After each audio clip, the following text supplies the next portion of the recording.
नमो नमः। नमस्कार मित्रों, आप सभी का केशवनाथ नामक यूट्यूब चैनल पर स्वागत है। मित्रों, आज हम लोग राजतरंगिणी में जो विषय वर्णित है,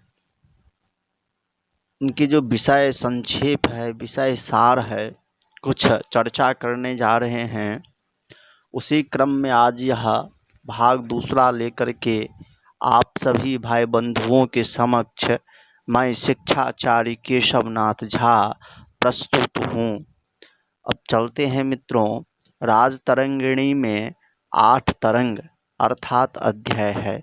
मित्रों, यहाँ पर जो राजतरंगिणी नामक ग्रंथ है, जो कलहन जी लिखे हुए हैं, उनके ग्रंथ में अध्याय या सर्ग या नाना प्रकार के जो बांटे जाते हैं, उसमें 9 बांट करके तरंग के रूप में बांटे हैं। तरंग का यहाँ पर क्या अर्थ है? अध्याय ही अर्थ है। तरंग मतलब वैसे इनका शाब्दिक अर्थ होता है प्रवाह। संस्कृत में कुल 7826 श्लोक है, अर्थात राजतरंगिणी जो यह ग्रंथ है वह संस्कृत की रचना है और इसमें जो है श्लोक में निबद्ध है और श्लोकों की संख्या 7826 है। यदि हम दूसरे प्रकार से कहें तो 7826 श्लोक संख्या है। इस पुस्तक में प्रथम 3 अध्याय कश्मीर की पीढ़ी दर पीढ़ी से आ रही मौखिक परंपराओं का चित्रण है, अर्थात प्रथम 3 तरंग जो है मित्रों, वह पीढ़ी दर पीढ़ी जो मौखिक, क्योंकि पहले इतना लेखन परंपरा नहीं था, तो जो मौखिक परंपरा था उसी को यहाँ पे चित्रण किया गया है, अर्थात लेखन किया गया है। अगले 3 अध्याय में इतिवृत्तात्मक ही है और आगे की जो 3 अध्याय है वह भी इतिवृत्तात्मक ही है, अर्थात उसमें भी हिस्ट्री का ही, इतिहासात्मक ही है, इतिहास का ही प्रतिपादन किया गया है। केवल अंतिम 2 अध्याय कलहन की व्यक्तिगत जानकारी एवं ग्रंथावलोकन पर आधारित है। केवल अंतिम 2 अध्याय में मित्रों कलहन के व्यक्तिगत जानकारी व ग्रंथावलोकन पर आधारित है। कलहन की इस पुस्तक के 3 घोषित उद्देश्य हैं। तो चलते हैं मित्रों, उद्देश्य देखते हैं। तो इनका पहला उद्देश्य है पुराने राजवंशों की जानकारी देना, पाठकों का मनोरंजन करना, अतीत से शिक्षा लेना। ये 3 इनके उद्देश्य हैं। स्पष्ट है, पुस्तक के मूल उद्देश्य इतिहासेतर है।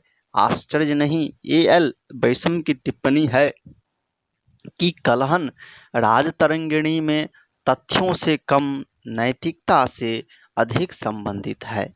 लेकिन इतना जरूर कहना होगा कि राजतरंगिणी भारतीय इतिहास लेखन का प्रस्थान बिंदु है।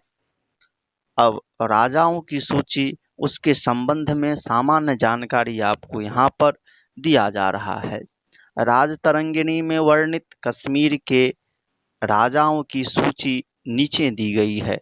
कोष्ठक में पहले तरंग संख्या और फिर श्लोक संख्या लिखी गई है। जैसे चौथा 678 का अर्थ है तरंग 4 एवं श्लोक संख्या 678। सारांश जेसी दत्त के अनुवाद से लिया गया है। राजतरंगिणी में कली संवत एवं लौकिक संवत का प्रयोग किया गया है। अब मित्रों, हम लोग चलते हैं प्रथम तरंग की ओर। कलहन का उल्लेख है कि गोनंद प्रथम ने 653 काली कैलेंडर युग में सिंहासन पर चढ़ा। जोगेश चंद्र दत्त की गणना के अनुसार यह वर्ष 2448 ईसा पूर्व से मेल खाता है। सांचा SF निम्नलिखित राजाओं का कुल शासनकाल 1266 वर्ष बताया है। मित्रों, यह भी ध्यान देने योग्य बात है, जो सांचा SF जो है वह निम्नलिखित जितने भी राजाओं है उसका कुल शासन वर्ष जो है 1266 वर्ष बताया है। अब मित्रों चलते हैं, इसमें राजा जो हुए हैं उनका जो है नाम बताया जाएगा पहले, और उसके विषय में कुछ टिप्पणी, वो क्या थे, उनका परिचय क्या था इत्यादि बताया जाएगा। तो प्रथम तरंग में जो पहले राजा हैं उसका नाम है गोनंद प्रथम। क्या नाम है? गोनंद प्रथम।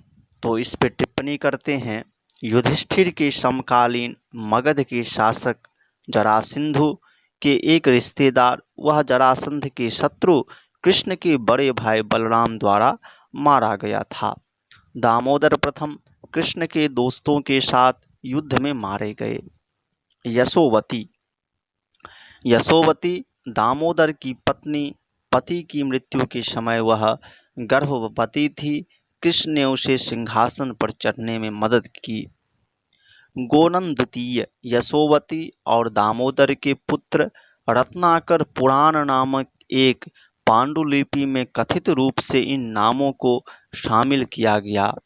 बाद के मुस्लिम शासक जैन उल आबिदीन के आदेशों द्वारा फारसी में अनुवाद किया गया था। कथित मूल पांडुलिपि, इसके अनुवाद अब खो गए हैं। कहा जाता है कि हसन नाम के एक मुस्लिम इतिहासकार ने अनुवाद की एक प्रति प्राप्त की है, और बाद के मुस्लिम इतिहासकारों ने 35 साल की एक मनगढ़ंत सूची प्रदान की है, जिसमें यह खान इत्यादि जो है वहां से लिया गया है। अब एक लब हुए थे, वो कहते हैं, जो इनके कुल का मालूम नहीं चलता है। फिर हुआ था कुशेशय, अर्थात कुश, यह लब का पुत्र था। खगेंद्र, यह कुश का पुत्र था। सुरेंद्र खगेंद्र का बेटा था। गोधर लावा के वंश से एक अलग परिवार से संबंधित सोना सुवर्णमणि नामक नहर के निर्माण के लिए जाना जाता है। जनक फारस पर असफल आक्रमण किया। सचिनारा निसंतान मर गया कि महान पोते शकुनी सचिनारा की चचेरी बहन का यह अशोक जो है, यह श्रीनगर नामक एक महान शहर का निर्माण किया। आधुनिक श्रीनगर के समान नहीं, बल्कि निकटवर्ती उनके दिनों में म्लेच्छों विदेशियों ने देश पर कब्जा कर लिया और उन्होंने संन्यास ले लिया। कलहन के कथन के अनुसार यह अशोक द्वितीय सहस्राब्दी ईसा पूर्व में शासन करता था और गोधारा द्वारा स्थापित राजवंश का सदस्य था।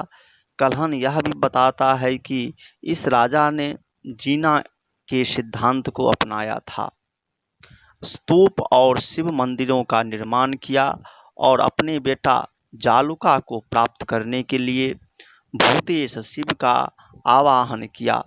विसंगतियों के बावजूद कई विद्वानों ने मौर्य सम्राट के साथ कलहन के अशोक की पहचान की, अशोक जिन्होंने बौद्ध धर्म अपनाया था।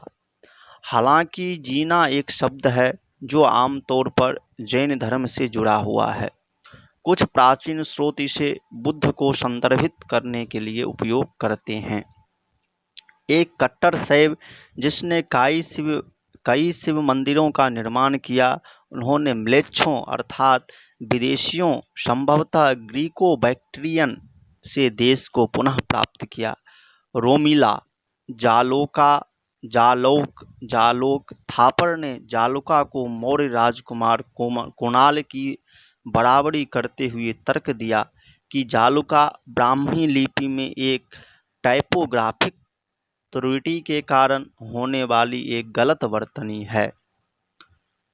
दामोदर द्वितीय देवता शैव दामोदर सुधा नामक एक नया शहर और एक गुड्ड सेतु नामक बांध बनाया। बौद्ध राजा तुर्क का मूल कलहन के अनुसार हुस्का, जुस्का और कनिष्क इत्यादि है। तीसरे राजा की पहचान कुषाण साम्राज्य के कनिष्क से की जाती है।